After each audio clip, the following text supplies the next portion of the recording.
اپنے ہی بڑوں سے پوچھو آج کل کے 50 برس پیچھے کے حالات، 70-80 برس کے پیچھے کے حالات. برائی ختم نہیں تھی لیکن اتنی طاقتور نہیں تھی جتنی آج ہے. شرم تھی، لحاظ تھا، بڑوں کا احترام تھا، ادب تھا، خدا کا خوف تھا، پردہ تھا، حیا تھی، شرم تھی. جھوٹ بولتے ہوئے لوگ ڈرتے بھی تھے، بدبیانتی کرتے ہوئے ڈرتے تھے کہ مرنا ہے، خدا کو جواب دینا ہے. بے شک سڑکیں آج پہلے سے بہت بہتر ہیں، بلڈنگیں بڑی بلند ہیں، سہولیات زندگی بہت زیادہ ہیں، آسانیاں ہیں. یہ موبائل آج سے 60, 70, 80 برس پہلے نہیں تھا. ٹیلی فون بھی ہر ایک کے پاس نہیں تھا. لیکن اس دور کا انسان اور آج کے ان سہولت یافتہ انسانوں کا آپ مقابلہ کر لیں.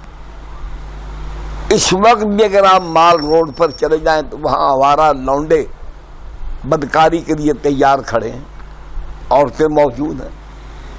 یہ حال نہیں تھا. لوگ ننگے سر پھرنا عیب سمجھتے تھے. ہم نے اپنے بڑوں سے سنا بھی، خود دیکھا بھی کہ عرف عام میں جن لوگوں کو بدمعاش کہا جاتا تھا وہ اپنے محلے، اپنے علاقے میں بدمعاشی نہیں کرتے تھے. یہ واقعات خود ابا جی رحمت اللہ علیہ نے ہم کو سنائے اور ہم نے دیکھے بھی، میرے ساتھ بیتے ہوئے واقعات ہیں کہ محلے کے اندر کوئی لڑکا فلمیں وغیرہ دیکھ کے یا جدید اس کو خواہش بال شال بنا کے ننگے سر گلی محلوں میں پھرتا تو وہ لوگ جن کو بدمعاش کہا جاتا تھا وہ ان کے بالوں سے پکڑ کر حجام کو بلا کے اس کو گنجا کر دیتے. یہ لفظ خود میں نے سنا، سخت لفظ ہے کہ بودے واگ جو پھرنے آئے کیڑی ماں نو وکھانے، یہ لفظ کہتے تھے. کس کو دکھانے ہے تم نے؟ یہ اپنا حسن و جمال، اپنا رعنائی، اپنی جوانی. تو یہ تھا. گلی محلے میں بچے نوجوان بیٹھے ہیں، تاش کھیل رہے ہیں. کوئی بڑا آدمی، معمر آدمی، بزرگ محلے کا، خاندان کا بھاگ جاتے تھے. چچا آ رہا، میاں صاحب آ رہے ہیں، اور یا مولوی صاحب آ رہے ہیں، یا چھپا دی کھڑے ہو گئے، ایسے سلام شروع کر دیں. میں خود آپ کو اپنا واقعہ سناتا ہوں کہ ملتان جس محلے میں ہم رہتے تھے، اگر میں یہ کہوں کہ اس محلے میں سوائے ہمارے گھر کے اور کوئی گھر پڑھا لکھا نہیں تھا. بیچارے غریب لوگ تھے، موچی محنت کش لوگ. ملتان کے جو گردیزی، گیلانی، قریشی، یہ خاکوانی، ان کے مارے ہوئے پسے ہوئے لوگ، محروم لوگ، جن کو روٹی نصیب نہیں سہی، ان کو تہذیب کہاں سے آئے گی، علم کہاں سے آئے گا. تو ہم نے گلی محلے میں تو انہی بچوں کے ساتھ کھیلنا. جمعے کا دن چھٹی کا ہوتا تھا تو ہمارے لیے طالب علمی کے زمانے میں جمعہ، اگر آپ طالب علم ہیں تو آپ کو اس کا پتہ ہوگا کہ جمعے کو آپ کو کتنی خوشی ہوتی ہے کہ آج موجہ کریں گے، کپڑے دھویں گے، ادھر جاؤں گے، پھر ادھر جاؤں گے. اتوار کو اسکول کالج والوں کو خوشی ہوتی ہے. تو گولیاں کھیل رہا تھا، میں بیٹھا ہوا تھا، وہ کھلی جگہ تھی، میدان اس کو کہتے.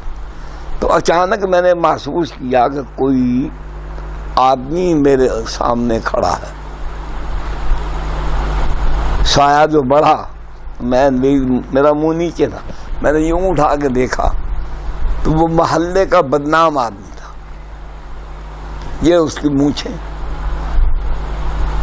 اخلاقی اس کی شہرت بہت بری تھی، اور ویسے بھی وہ ہمارے مخالفوں میں سے تھا. میں بچہ تھا، میں پریشان ہو گیا. میں نے کہا یہ تو اچھا آدمی نہیں ہے، پتہ نہیں کیا کرتا ہے، میں اکیلا ہوں. لیکن وہ جو میرے وہم و گمان میں بھی بات نہیں تھی، اس نے وہ کی. بھائی اس کو بند کر دو، بند کر دو، اس کی ضرورت نہیں ہے۔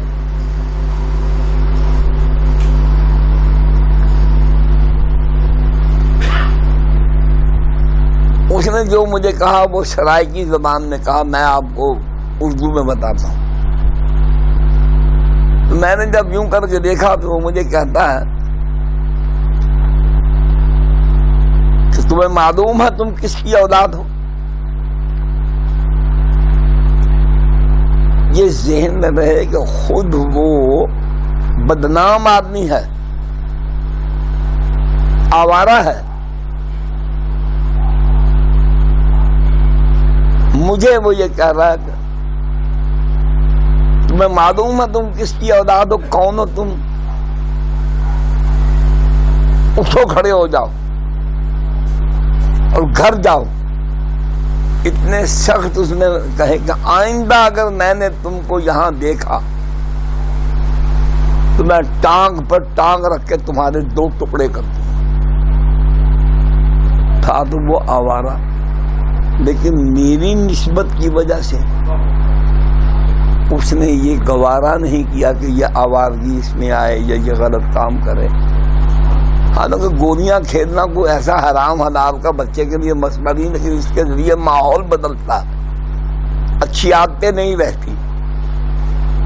تو یہ تھا وہ معاشرہ۔ اور آج کسی نوجوان کو کوئی اچھی بات سمجھانا ایک مشکل کام ہے۔ 100 مرتبہ سوچنا پڑتا ہے کہ اس برخوردار کو جو یہ بلک جا رہا ہے، جو کام کر رہا ہے، اس میں اس کا نقصان ہوگا، کردار خراب ہوگا، اس کی سوچ بگڑے گی برے اعمال میں۔ تو یہ خیال پڑتا کہ شاید واپسی پر میں اس کو سمجھانا کو تھپڑ میرے منہ پہ نہ پڑ جائے، دھکا نہ دے دے مجھے کہ چل چل اپنا کام کر، بھڈا آیا تم مولوی جاننے ایسی۔ یہ عام ہے، لیکن اس زمانے کے مطابق سڑک چھوٹی، مکان کچے، یہ انسانوں کے یہ تھے۔ تو اس لیے ذہن سے یہ بات نکال دینی چاہیے کہ مال و دولت کی کثرت یا عیش و عشرت اور راحت کے سامان یا انسان کے کردار و اخلاق کی تعمیر میں کبھی وہ درجہ حاصل نہیں کر سکتے جو درجہ رسول اللہ صلی اللہ علیہ وسلم کے اسوہ حسنہ کی طرف لوگوں کو لانے سے ملتا۔ میں ایک زمانے میں کریانے کی دکان کرتا تھا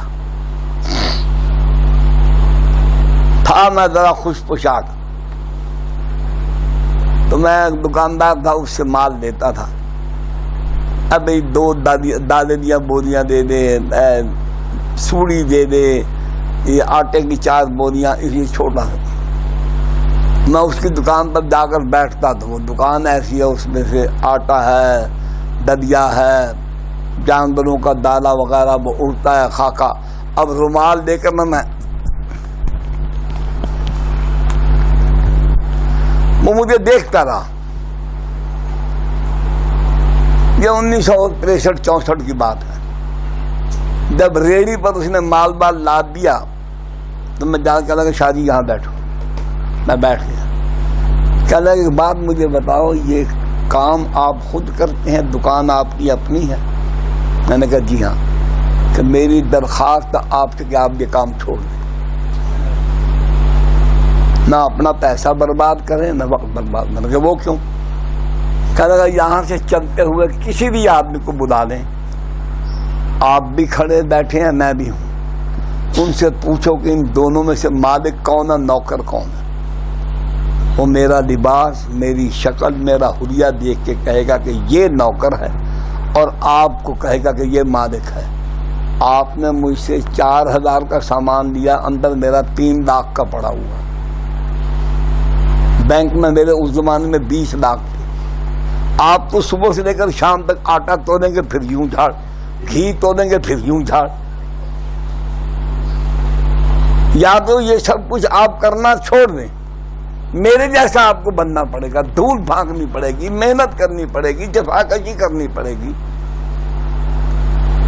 بھول جائیں اس بات کو کہ کہ دین کا کام یا دین کا غلبہ اسوہ رسول کے بغیر ہو سکتا ہے؟ ناممکن۔ دیکھو اس کو آسانی سے سمجھو، اگر کوئی اور طریقہ دین کے غالب آنے کا ہو سکتا ہوتا تو اللہ رسول اللہ کے اسوے کو باقی نہ رکھتا، کوئی اور طریقہ دے دیتا۔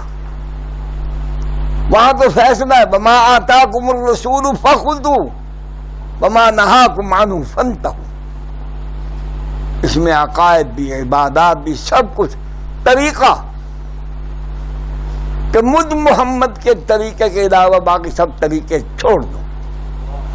ویڈیو کے نیچے سبسکرائب کے بٹن پہ کلک کریں، بیل کے آئیکن پہ کلک کیجئے تاکہ ہر نئی ویڈیو کی نوٹیفیکیشن آپ کو مل جائے۔